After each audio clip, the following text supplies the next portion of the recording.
किसान भाइयों, क्या आपके खेत में झुलसा या डाउनी मिल्ट्यू जैसी बीमारी फसलों को बर्बाद कर रही है? तो आप टेंशन छोड़िए, क्योंकि आज हम बात करेंगे उस फंगिसाइड की जो इन बीमारियों को जड़ से खत्म करता है, बासप का एग्रोबेट। चलिए जानते हैं क्या है इसकी पूरी जानकारी, इस्तेमाल का सही तरीका क्या है, कब व कैसे छिड़काव करना चाहिए ताकि आपकी फसल हरी भरी और सुरक्षित रहिए। स्वागत है आपका हमारे YouTube चैनल सरगुजा किसान में।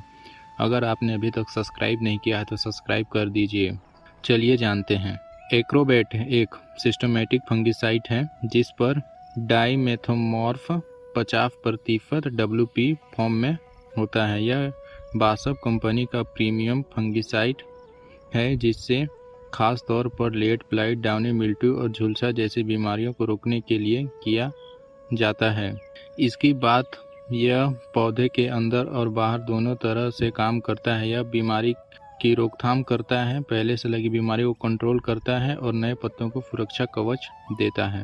कैसे काम करता है चलिए देखते हैं। एग्रोबेट में डाइमेथोमॉर्फ फंगस की सेल वॉल को तोड़ देता है जिससे फंगस बढ़ नहीं पाता और बीमारी फैलने से रुक जाती है। इसका असर पौधे में अंदर तक जाता है, यानी यह सिस्टमेटिक प्रोटेक्शन देता है।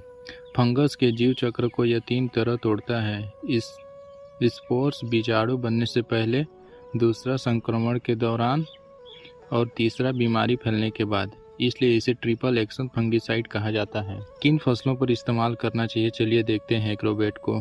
टमाटर पर लगे झुलसा और ब्लाइट के लिए, आलू में लेट ब्लाइट के लिए, खीरा, लौकी, ककड़ी, तरबूज डाउनी मिल्ट्यू के लिए, अंगूर में डाउनी मिल्ट्यू के रोग के नियंत्रण में, प्याज में पर्पल ब्लॉच और डाउनी मिल्ट्यू के लिए। चलिए स्प्रे की मात्रा देखते हैं और सही विधि क्या है। स्प्रे मात्रा 400 से 600 ग्राम एग्रोबेट प्रति 1 ग्राम 400 से 600 ग्राम एग्रोबेट प्रति 1 एकड़ फसल के लिए। इसे 200 लीटर पानी में मिलाकर स्प्रे करें। स्प्रे का समय जब बीमारी की शुरुआत लक्षण दिखने लगे या मौसम नमी वाला हो। हर 7 से 10 दिन के अंतराल पर दोहराएं। मिश्रण एग्रोबेट को हमेशा साफ पानी में घोलें ताकि पानी का पीएच मान स्टेबल रहे।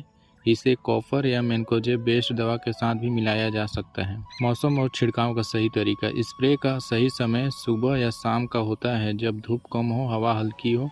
बारिश के ठीक पहले या बाद स्प्रे करने से बचें।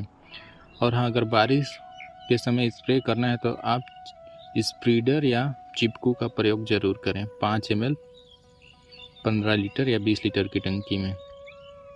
अगर लगातार नमी और बादल बने हुए हैं तो एग्रोबेट का स्प्रे पौधों के लिए सुरक्षा ढाल का काम करता है।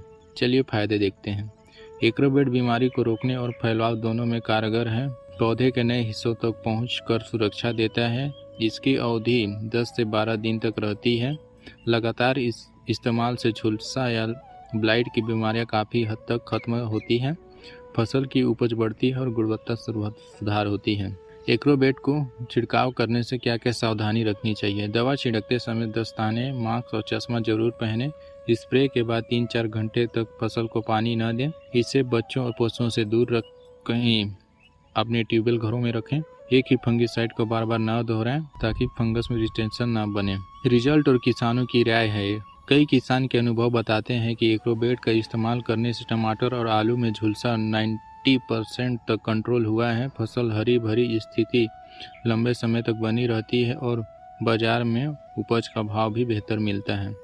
तो किसान भाइयों, अगर आप अपनी फसल को झुलसा या फफूंद रोग से बचाना चाहते हैं तो बासप का एग्रोबेट फंगिसाइड एक बेहतरीन विकल्प है। सही मात्रा, सही समय और सही तरीके से इस्तेमाल करने पर आपकी फसल होगी स्वस्थ, मजबूत और ज़्यादा उत्पादन।